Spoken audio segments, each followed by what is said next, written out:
लेकिन कैसा लगे आपको ये जानकर और सुनकर कि हमारा जो ये स्कूलिंग सिस्टम है, शायद ये स्कूलिंग सिस्टम एजुकेशनिस्ट का बनाया हुआ है ही नहीं। शायद इसमें एजुकेशनिस्ट बाद में लाकर फिक्स किए गए थे, लेकिन ये सिस्टम एजुकेशन को और ह्यूमन ग्रोथ को बनाने के लिए नहीं बना था।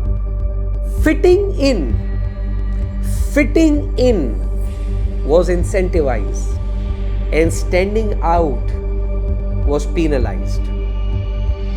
किसी तरह से ट्रांसक्रिप्ट, हमारी जो ट्रांसक्रिप्ट थी वो हमारी इंटेलिजेंस का मिरर बन गई। क्यूरियोसिटी को, क्रिएटिविटी को, सवाल पूछने को, कंपैशन को, एम्पैथी को, ये कहने को कि मुझे नहीं आता, ये कहने को कि मुझे समझ नहीं आया।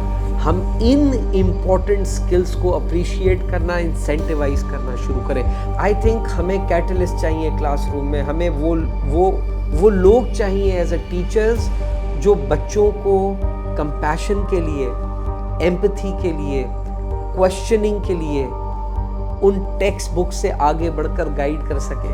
क्योंकि आज मेरा बच्चा, आपका बच्चा जिस दुनिया में जी रहा है ना, दुनिया की कोई टेक्स्ट बुक प्रेजेंट इंफॉर्मेशन को अपने अंदर जमा नहीं कर सकती। The excess is so huge that we can't do much about it. मुझे नहीं पता इस मेरी पॉडकास्ट से स्कूलें सुधरेंगी या नहीं सुधरेंगी, लेकिन चांसेस है थोड़े दोस्त खफा ज़रूर हो जाएंगे। अस्सलाम वालेकुम, welcome to yet another episode of the Suhail Jindani podcast. मुझे खुशी है हम ये कंटिन्यूएशन से चले आ रहे हैं। आप लोगों का बहुत शुक्रिया जिन्होंने पिछले पॉडकास्ट के ऊपर बहुत रेलेवेंट फीडबैक दिए। एक तो वो वाले फीडबैक्स और कमेंट्स होते हैं जो बस पासिंग बाय आ जाते हैं, बट आई थिंक वो फीडबैक्स और वो कमेंट्स जो लोग फ़ोन करके, व्हाट्सएप के मैसेज के ज़रिए या जिस तरह से भी ना सिर्फ ये बताते हैं कि उनको पॉडकास्ट अच्छी लगी, but they also take that effort in explaining What in podcast help them. आज का जो पॉडकास्ट है ये बहुत स्पेशल है। आज का पॉडकास्ट एक ऐसा पॉडकास्ट है जो मैं चाहता तो ये था कि ये पॉडकास्ट आज से तकरीबन 40-50 साल पहले मैं कर लेता, लेकिन काश के मैं पैदा हो गया होता। बट आज का ये podcast is pertaining to all of us, literally all of us at all ages, because either you have passed by this system or you are trying to pass your beloved through this system. आज हम लोग बात करेंगे हमारे schooling system के ऊपर। हम जब स्कूलिंग सिस्टम की बात करते हैं तो हमारे जहन में जो तस्वीर बनती हैं वो तो बनती हैं एजुकेशन की, ट्रांसफॉर्मेशन की, ग्रोथ की। लेकिन कैसा लगे आपको ये जानकर और सुनकर कि हमारा जो ये स्कूलिंग सिस्टम है, शायद ये स्कूलिंग सिस्टम एजुकेशनिस्ट का बनाया हुआ है ही नहीं। शायद इसमें एजुकेशनिस्ट बाद में लाकर फिक्स किए गए थे, लेकिन ये सिस्टम एजुकेशन को और ह्यूमन ग्रोथ को बनाने के लिए नहीं बना था। तो किस लिए ये सिस्टम बना था, आए इस पॉडकास्ट के अंदर हम उसे एक्सप्लोर करते हैं। और अपने हर पिछले पॉडकास्ट की तरह इस पॉडकास्ट को भी हम 7 पॉइंट्स में समझने की कोशिश करेंगे, क्योंकि ये मौजू it's of a significant importance. और देखें, जनरली हम बहुत सारे ऐसे रैंडम पॉडकास्ट भी सुनते हैं जिसके अंदर जो यहाँ बैठा होता है वो ये अपनी जिम्मेदारी समझता है कि किसी तरह से वो स्कूलिंग सिस्टम की बुराई कर दे तो वो पॉपुलर हो जाए, क्योंकि उस पर सब बुराई करना शामिल हो जाते हैं। नहीं, आई थिंक हम एक बहुत बैलेंस्ड अप्रोच लेंगे। हम ये समझने की कोशिश करेंगे कि कहाँ अच्छा काम हो रहा है, किस चीज़ को बेहतर करने की ज़रूरत है, लेकिन साथ साथ हम बहुत से जो फंडामेंटल हमारे थॉट प्रोसेसेस हैं उसको भी चैलेंज करने की कोशिश करेंगे। तो आए हम स्टार्ट करते हैं स्कूलिंग सिस्टम का पूरा एक डायग्नोसिस, उसको कैसे सॉल्व करना है, क्या किया जा सकता है इन अ 7 स्टेप जर्नी। आए तो अब हम पहले पॉइंट को एक्सप्लोर करते हैं, और वो ये है कि देखिए, कोई भी सिस्टम जब इन प्लेस होता है तो हमें ये सोचना चाहिए कि ये सिस्टम क्या अचीव करने के लिए इन प्लेस है। मिसाल के तौर पे अगर हमारा ट्रैफिक सिस्टम है तो वो क्या अचीव करने के लिए बना है, तो वो ये अचीव करने के लिए बना था कि चूंकि लोग सब अपनी प्रायोरिटी पे क्रॉस करना चाहते हैं तो एक सिस्टम दिया जाए जो उस सिस्टम के ज़रिए हम उस ट्रैफिक को रेगुलेट कर सकें। बिल्कुल इसी तरह ये सोचना भी ज़रूरी है कि क्या स्कूलिंग का सिस्टम क्यों बना था। क्या ये इंसान के शऊर को एक्सप्लोर करने के लिए और उसकी क्रिएटिविटी को अनलीश करने के लिए बना था। ख्वाहिश तो हमारी यही होगी कि शायद इसीलिए बनाओ, लेकिन अगर हम थोड़ा सा डिग डाउन करें तो शायद हमें पता चलेगा कि ये शायद इसलिए बना नहीं था। ये सिस्टम बना था हेनरी फोर्ड की फैक्ट्री के लिए वर्कर्स तैयार करने के लिए। जी हाँ, आप अगर थोड़ा सा इसको एक्सप्लोर करें तो हमें जानने मिलेगा कि किस तरह अमेरिका में पब्लिक स्कूलिंग को इन्वेंट किया गया और उसे मैसिवली फंड किया गया। और जब मैं कह रहा हूँ फंड किया गया तो खाली फंड उस सिस्टम को चलाने वास्ते नहीं, फंड किया गया बहुत सारी रिसर्चेस जो उसके साथ हुई उसको, और किस तरह से ये निज़ाम स्टैब्लिश किया किसके लिए, एक disciplined, obedient, relevant for the factory staff को प्रिपेयर करने के लिए एक ऐसा स्कूलिंग सिस्टम हमें दिया गया जिसके अंदर ओबीडियंस एक बहुत ज़रूरी और बहुत ही कमाल ट्रेट थी। और ओबीडियंस के साथ साथ एक ऐसा स्ट्रक्चर जिसमें हम स्टेप 1 से स्टेप 2, स्टेप 2 से स्टेप 3, स्टेप 3 से स्टेप 4 पे जा सकते हैं। ख्वाह आप स्टेप 1 में हो और आपका पोटेंशियल स्टेप 5 का हो, नो सर, पहले स्टेप 2 है, फिर स्टेप 3 है, फिर स्टेप 4 है। ये मॉडल आप अपने जहन में रखिएगा और आपको आज के हमारे कॉरपोरेट वर्क प्लेस के स्ट्रक्चर्स बिल्कुल समझ आ जाएंगे कि जिसके अंदर ये पूरी हायरार्कियल जर्नी बनती है, नो मैटर आपका कॉम्पिटेंस कितना ही कमाल हो। तो हम पहले तो ये ज़रा देख रहे हैं कि ये स्कूलिंग सिस्टम एक इंडस्ट्रियल कॉम्प्लेक्स को चलाने के लिए, जब मैं कह रहा हूँ स्कूलिंग सिस्टम तो मैं दुनिया का निज़ाम तालीम पे बात नहीं कर रहा। ये जो मॉडर्न स्कूलिंग सिस्टम है जिसमें आपके और मेरे बच्चे जाते हैं, मैं पर्टिकुलरली उसकी बात कर रहा हूँ। मैं नहीं बात कर रहा कि अल अज़हर यूनिवर्सिटी के टाइम पे तालीम व तदरीस किस तरह होती थी। और खैर ये एक अलग पॉडकास्ट का मौजू है, आई थिंक इसके ऊपर ज़रूर काम करना चाहिए और हमें डिस्कस करना चाहिए कि उन अदवारों में एजुकेशन को लोग कैसे परसीव करते थे, ये क्यों था कि हम ये जितने मुस्लिम साइंटिस्ट के बारे में पढ़ते हैं ये सारे इल्म फ़नून, कुरान, अहदीस, इसके एक्सपर्ट्स थे। वो प्रोसेस क्या था, वो किस जर्नी से गुजरते थे। आई थिंक ये कभी किसी और पॉडकास्ट का मौजू रखेंगे, लेकिन आज हम बात कर रहे हैं उस स्कूल सिस्टम की जिसमें आपके और मेरे बच्चे जा रहे हैं। ये स्कूलिंग सिस्टम एक इंसान की क्रिएटिविटी, उसके इनिशिएटिव, उसकी एक्सप्लोरेटरी नेचर को इवॉल्व करवाने के लिए नहीं बना था। ये बना था ताकि आप हेनरी फोर्ड के फैक्ट्री के अंदर एक असेंबली लाइन पर काम कर सकें और वो कर सकें जो आपको बताया गया है करने का। So the core virtue or the core competence was obedience. This is where the system came in place. अब जब हमने ये देखा कि ये सिस्टम बना क्यों है, ये सिस्टम बना उस फैक्ट्री वर्कर, उस असेंबली लाइन वर्कर के लिए, और इसके लिए उसको ओबीडियंस सिखाना बहुत ज़्यादा ज़रूरी था। तो अब हम इस कॉन्सेप्ट को थोड़ा आगे लेके चलते हैं और हम ये देखते हैं कि ये वही सिस्टम जो ओबीडियंस का है, उसके अंदर ऐसे ऐसे एलिमेंट्स हमें दिए गए कि जिसके अंदर fitting in was incentivized and standing out was penalized। यानी अगर आप वो करते हैं जो आपको बताया गया है, यानी एक नर्सरी, प्री नर्सरी का बच्चा एक बने हुए हाउस के मॉडल के अंदर कलर करता है तो इससे पता चलता है कि ये बच्चा काफ़ी काबिल है। और अगर ये बच्चा उस बने हुए मॉडल से बाहर जाके कुछ करने की कोशिश करता है तो पता चलता है कि ये बच्चा नीड सम अटेंशन, बेचारा बहुत कंफ्यूज बच्चा है, ये थोड़ा सा वीक रह गया है, लगता है कुछ सही खा के पैदा नहीं किया था इस बच्चे को। दैट्स वेयर ये ओबीडियंस को बहुत सटली हमें ट्रांसफर किया जाता है। So for example, when a teacher enters the class says good morning boys and girls and everyone would say good morning teacher, that's how it works. लेकिन कितनी अच्छी बात हो कि अगर टीचर को हम देखें और हम खुद कहें हाय टीचर, गुड मॉर्निंग टीचर, अस्सलाम वालेकुम टीचर, बट नो, हमें एक पैटर्न बताया, पहले टीचर सलाम करेगी फिर आप सलाम करेंगे, पहले टीचर ग्रीट करेगी फिर आप ग्रीट करेंगे। हमें बताया गया हाथ उठा के बात करें। ये हमको कितना वर्चुअस ट्रेट सिखाया गया है। मुझ में आज तक ये एक एलिमेंट है, मैं अपनी बात करने लगता हूँ, पता नहीं क्यों ये हाथ ऊपर जाने लग जाता है। क्या मैं यहाँ हाथ उठाकर बात करने की मना कर रहा हूँ? नहीं, मैं हाथ उठा के बात करने की मना नहीं कर रहा, लेकिन हमें ये छोटे छोटे एलिमेंट्स देकर एक पर्टिकुलर थॉट प्रोसेस के ज़रिए ओबीडियंट और डिसिप्लिन्ड क्रिएट किया गया। शानदार काम आपने कर लिया और आप देखें माशाल्लाह कितने सालों से ओबीडियंस और डिसिप्लिन को कितना ग्लोरीफाई किया गया है। लेकिन अब मैं आपसे चंद सवालात पूछना चाहूँगा। आप में से कितने लोग चाहते हैं कि आपके बच्चे अगर किसी चीज़ को गलत समझते हैं तो उस बात पे वो अपना स्टैंड लें, उसके लिए डट के खड़े रहें। आप चाहते हैं? Very good. आप में से कितने लोग ये भी चाहते हैं कि आपका बच्चा उसके जो दिल में ख्यालात हैं उसको अंदर ना रखे, आपको बता दे? आप ये भी चाहते हैं?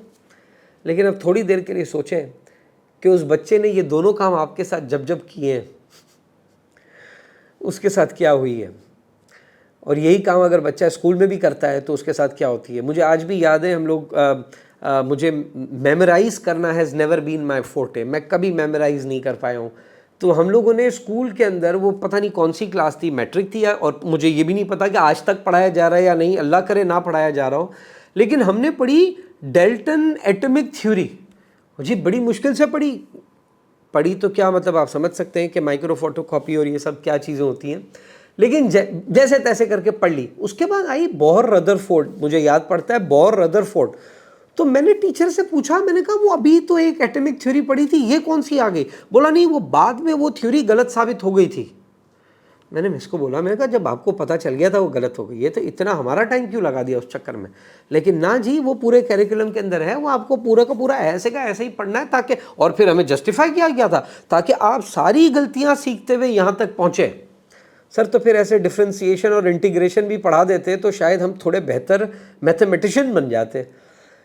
That's the second element which I want to conclude is that हमारी चूंकि उस स्ट्रक्चर का क़याम ओबीडियंस और डिसिप्लिन में है, इसलिए initiative, experimentation, challenging the process, this never came into the structure. अब हम चलते हैं तीसरे पॉइंट की तरफ। जब ये पूरे सिस्टम में ओबीडियंस डिसिप्लिन को ऑफ कोर्स इतना एलिवेट किया गया, जिसने इनिशिएटिव और उसको रोक दिया, तो अब खाली यहां पर हम रुक नहीं सकते थे, हमें कुछ और शानदार इंगेजमेंट टूल देना था ताकि बच्चा इतना उसमें पड़ा रहे कि उसको ये याद ही ना आए कि अल्लाह ताला ने जो उसको कमाल गिफ्ट्स दिए हैं वो याद करने की सलाहियत नहीं है, वो क्वेश्चन करने की सलाहियत है, वो फॉलो करने की सलाहियत नहीं है, वो इनिशिएटिव लेने की सलाहियत है। अब क्या किया जाए, उसको इंसेंटिवाइज कैसे किया जाए? तो अब आए हमारे इंसेंटिव मशीन, हमारे ग्रेड्स। हमने हमारे बच्चों को, मुझे और आपको, हम सबको उस ग्रेड्स के चक्कर में लगा दिया।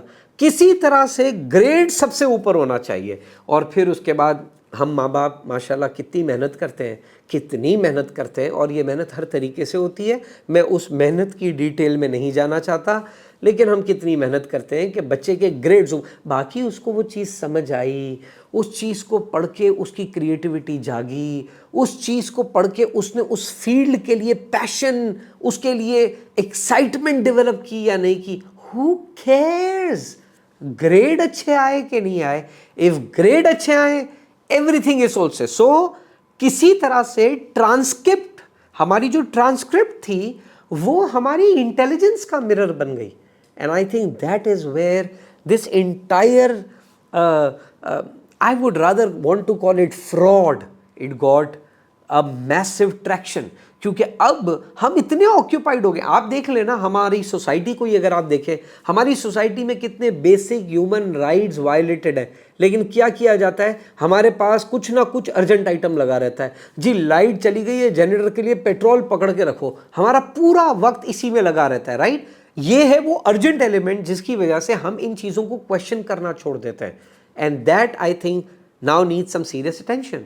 तो अब हमने ये इन 3 पॉइंट्स के जरिए देखा कि किस तरह एक तो ओबीडियंट स्ट्रक्चर बनाया गया, और किस तरह उस ओबीडियंट स्ट्रक्चर को उसमें हमें बिजी रखने के लिए हमें ग्रेड सिस्टम दिया गया, हम उसमें लगे रहें, किसी तरह से फर्स्ट आ जाए। आए अब हम देखते हैं कि इस फैक्ट्री मॉडल का वे फॉरवर्ड क्या है। देखिए फैक्ट्री मॉडल में इसको क्यों कह रहा हूँ, क्योंकि हर बच्चे को एक पर्टिकुलर पैटर्न के अंदर तैयार किया जाता है। उसकी वजह क्या है? उसकी वजह यह है कि हेनरी फोर्ड को अपनी फैक्ट्री के लिए सप्लाई चाहिए थी। उसको चाहिए था कि अगर एक ए पर्सन इस जॉब को छोड़ के चला भी जाए तो बी लगभग उतना ही तैयार है और उस जॉब के लिए इतना ही ख्वाहिशमंद है, और उसके लिए उसकी सिर्फ उस काम के लिए बेहतरीन तैयारी हुई है, तो हम उसको उठा के यहाँ से यहाँ रख दें। यानी हमें प्रिपेयर कैसे किया जा रहा था? हमें प्रिपेयर किया जा रहा था इंटरचेंजेबल एंड इक्वली अफोर्डेबल के पैटर्न पे। एक तो हम इंटरचेंजेबल हो, यानी सुहेल को हटाओ अकबर को रख दो, चलेगा, कोई मसला नहीं है। ये जो फ्रेम था जिसके अंदर हमें तैयार किया गया, अब ये फैक्ट्री मॉडल कोलैप्स कर रहा है, क्योंकि आज हम एक ऐसी दुनिया में आ गए हैं जिसमें हमारा बहुत ज़्यादा एफर्ट तो नहीं था, लेकिन शायद आज उसी वेस्ट को अब हेनरी फोर्ड का वो मॉडल सूट नहीं कर रहा, एंड एज अ रिजल्ट उन्होंने दोबारा ह्यूमन क्रिएटिविटी के ऊपर डिस्कशन करना शुरू कर दी है, ह्यूमन जीनियस के ऊपर बात करना शुरू कर दी है। And I think that is something which needs more attention. और शायद आज पॉडकास्ट करने का मकसद भी ये था कि क्या अब हम इस बदलती वेव को समझ पा रहे हैं, क्या हम ये देख पा रहे हैं कि हमारा ये जो स्कूलिंग सिस्टम जो हेनरी फोर्ड के 1920 और अर्ली 19th सेंचुरी के लिए उसके फैक्ट्री स्टाफ को प्रिपेयर करने के लिए बना था, क्या हमें ये लगता है कि ये मॉडल आज भी हमारे लिए उतना ही काबिल कबूल है? और शायद मुझे इसका जवाब देने की ज़रूरत नहीं है, क्योंकि आप सबको इसका जवाब पता है। आज हम लोगों को कॉरपोरेट हायर करता है डिसीजन मेकिंग सिखाने के लिए, इनिशिएटिव सिखाने के लिए, क्रिएटिविटी सिखाने के लिए, your ability to solve problem सिखाने के लिए। तो मेरा सवाल ये है कि अगर ये सारी चीज़ें हम कॉरपोरेट में सिखा रहे हैं तो स्कूल में क्या सिखाना था? स्कूल में ये सिखाना था कि किर्थर रेंज कितनी लंबी है। स्कूल में ये हमको बताना था कि ये फॉर्मूला है फिज़िक्स का जो आपको अप्लाई करना है। वो अलग बात है कि आपको पेंटर बनना था।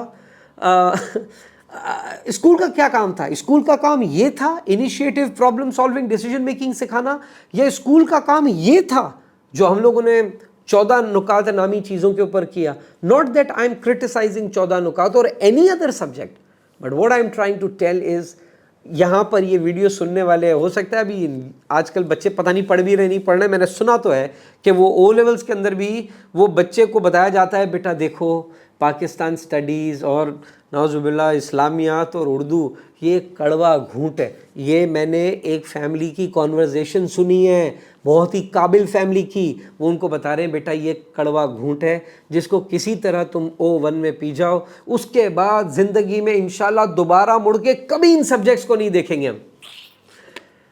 लेकिन मसला ये कड़वा घूंट और मीठा घूंट का है ही नहीं।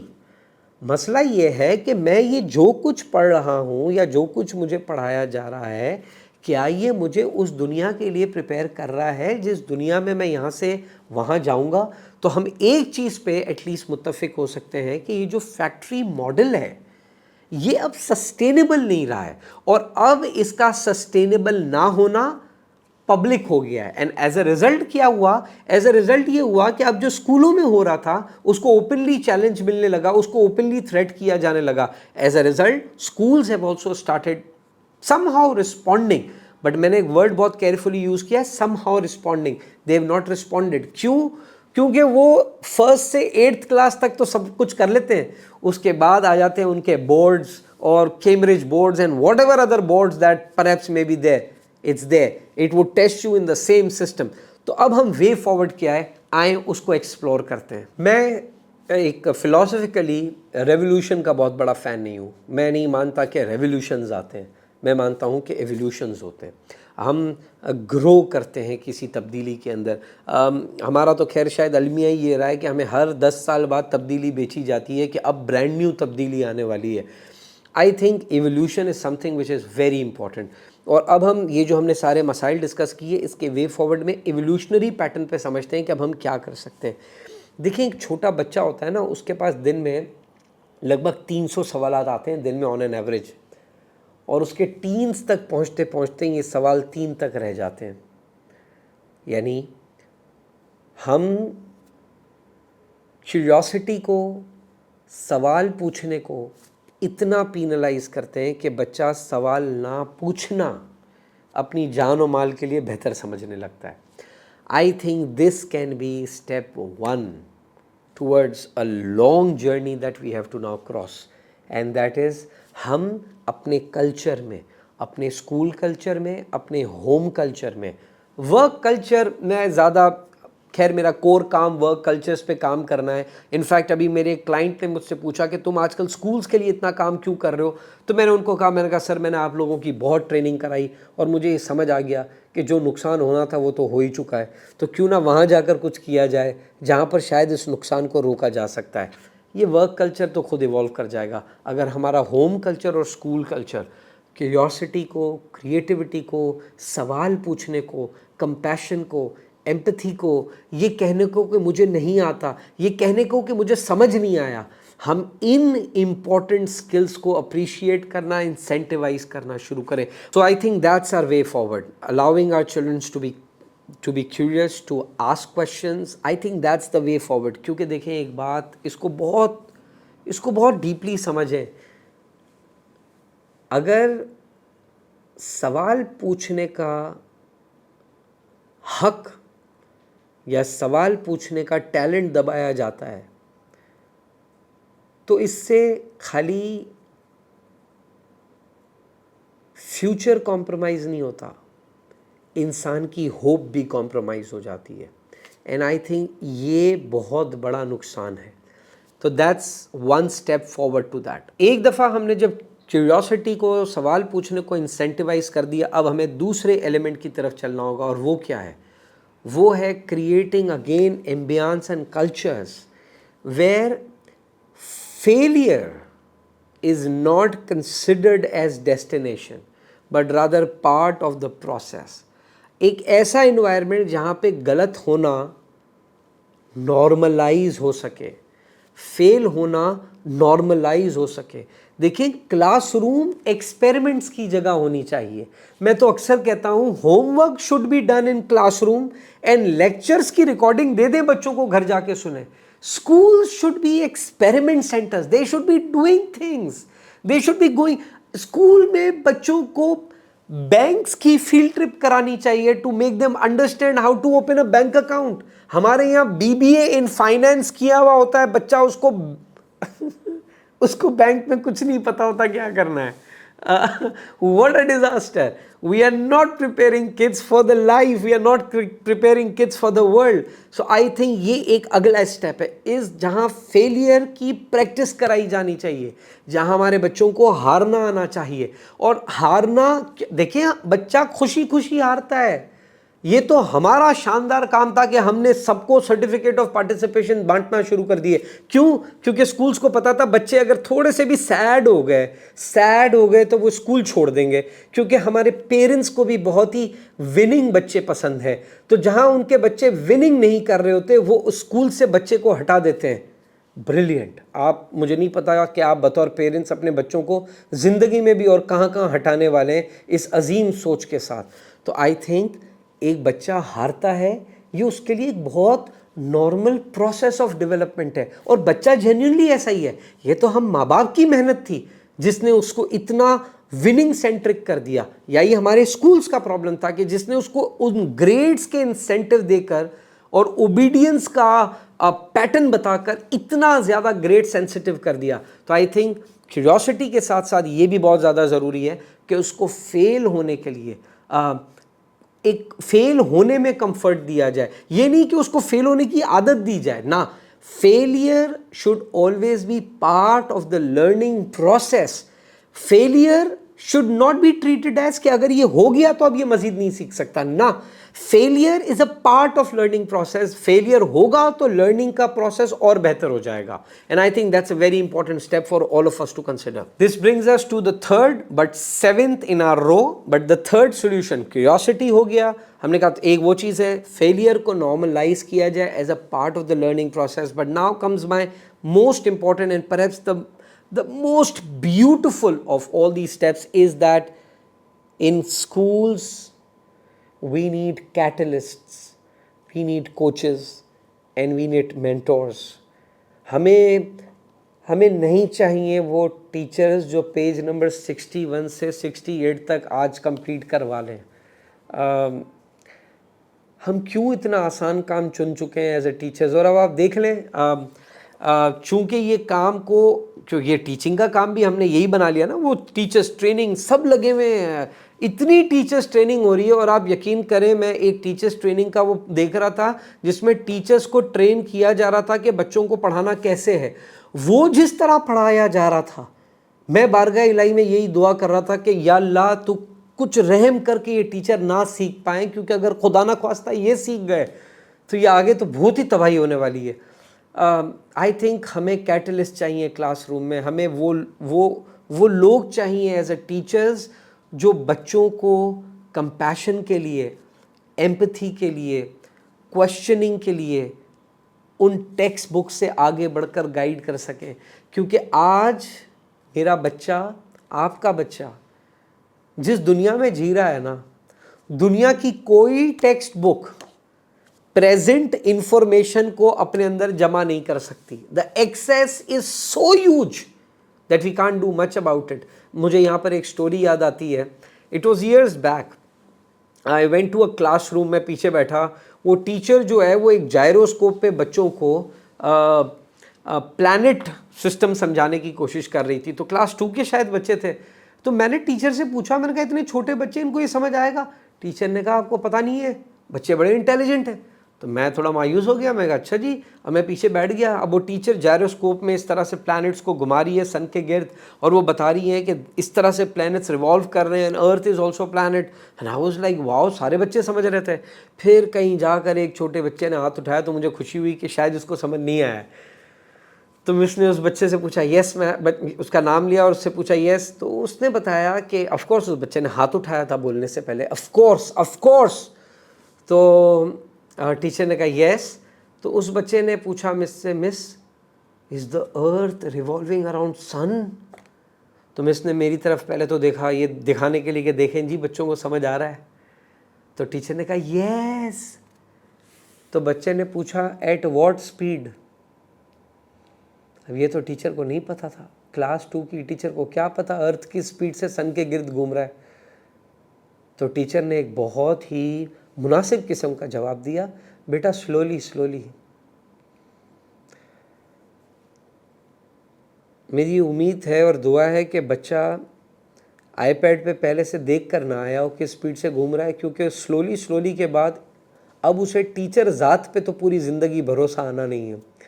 I think that's where we have lost the plot, and that is where we don't need what we traditionally call teachers. ठीक है, teachers का designation is beautiful, I love this word, but these teachers should not be curriculum completion instrument. They should rather be teachers of empathy, of compassion, of love, of problem solving. तो ये वो 7 points थे जो आज हमें इस पूरे process के अंदर मैंने कोशिश की कि हम उसको समझ सकें। स्कूल्स के बारे में एक सवाल हमेशा रहना चाहिए, what are schools for? Are they there to prepare more workers for Henry Ford and his factory, और are schools there to prepare kids for a future that you and I also don't know कि कैसा होगा। I hope ये podcast आप तक बेहतर अंदाज में पहुंचा होगा। अपने फीडबैक ज़रूर दीजिएगा। खुश रहें।